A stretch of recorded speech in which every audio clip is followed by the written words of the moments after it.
नमस्कार। आज हम एक काफी गंभीर मामले पर बात करने वाले हैं। ये तर्क वितर्क समाचार में छपे एक लेख पर आधारित है। मामला जुड़ा है भरूच के परियोजना प्रशासक कार्यालय से। वहां कथित तौर पर ऐसा कहा जा रहा है कि भ्रष्टाचार हुआ है। और बात यह है कि आदिवासियों के लिए पूरी एक योजना थी, उनको ट्रेनिंग देनी थी, सामान देना था, यहाँ तक कि रोजगार दिलाने में मदद करनी थी। लेकिन लेख के मुताबिक ये सब सिर्फ कागजों पर हुआ। और सबसे चौंकाने वाली बात, इस कागजी काम के लिए करोड़ों रुपए एक एजेंसी को सच में दे दिए गए। तो आज इसी पर बात करेंगे। ये लेख क्या कहता है, कैसे ये कथित घोटाला हुआ, कौन लोग इसमें शामिल बताए जा रहे हैं, चलिए समझते हैं इसको। तो लेख कह रहा है कि ट्रेनिंग से लेकर नौकरी तक सब सिर्फ फाइलों में दिखा दिया, लेकिन पैसा, वो भी करोड़ों में, सचमुच चला गया। ये कैसे हो सकता है? हाँ, यही बात सबसे ज्यादा ध्यान खींचती है। लेख के हिसाब से हुआ ये कि काम पूरा होने के दस्तावेज तो बना दिए गए बाकायदा, ताकि एजेंसी को पेमेंट हो सके। तो यहीं पर वो विरोधाभास, वो गड़बड़ साफ दिखती है।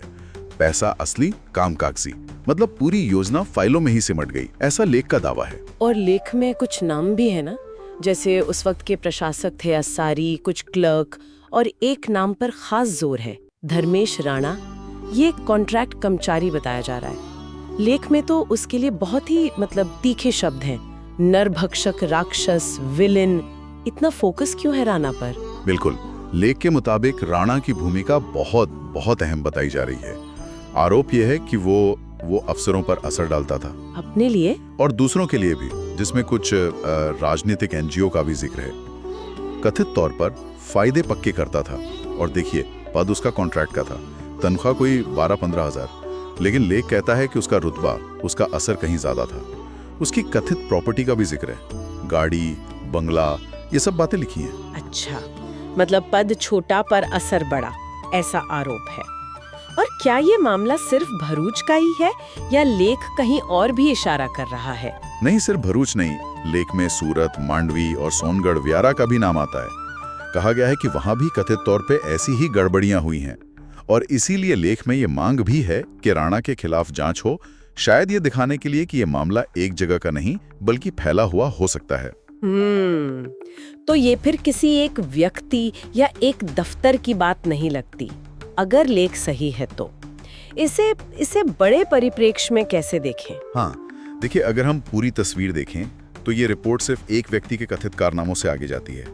ये एक तरह से पूरे सिस्टम की, व्यवस्था की खामी की तरफ इशारा करती है।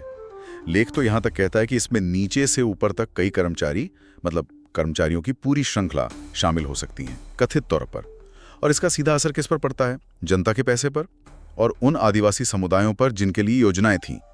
तो ये व्यवस्था पर ही बड़े सवाल खड़े करता है, जैसे लेख दावा कर रहा है। तो संक्षेप में कहें तो इस लेख का मुख्य आरोप ये है कि एक बड़ा कागजी घोटाला हुआ। आदिवासी विकास का पैसा, करोड़ों रुपए कथित तौर पर गलत तरीके से निकाल लिए गए। और इसमें एक कॉन्ट्रैक्ट कर्मचारी धर्मेश राणा, उसकी भूमिका पर लेख खास तौर से उंगली उठा रहा है। सही कहा। और लेख में जो बातें हैं वो इशारा करती हैं कि सिस्टम में कमजोरियां हैं, शायद कुछ राजनीतिक कनेक्शन भी हों, जिनकी वजह से ऐसी कथित धांधलियां मुमकिन हो पाती हैं। तो ये एक सवाल जरूर छोड़ जाता है सोचने के लिए कि जो हमारी कल्याणकारी योजनाएं हैं, सरकारी पैसे से चलती हैं, उनकी निगरानी का सिस्टम कितना मजबूत है? क्या वो वाकई असरदार है? इस लेख के आरोप तो कम से कम इसी पर सवाल उठाते नजर आते हैं।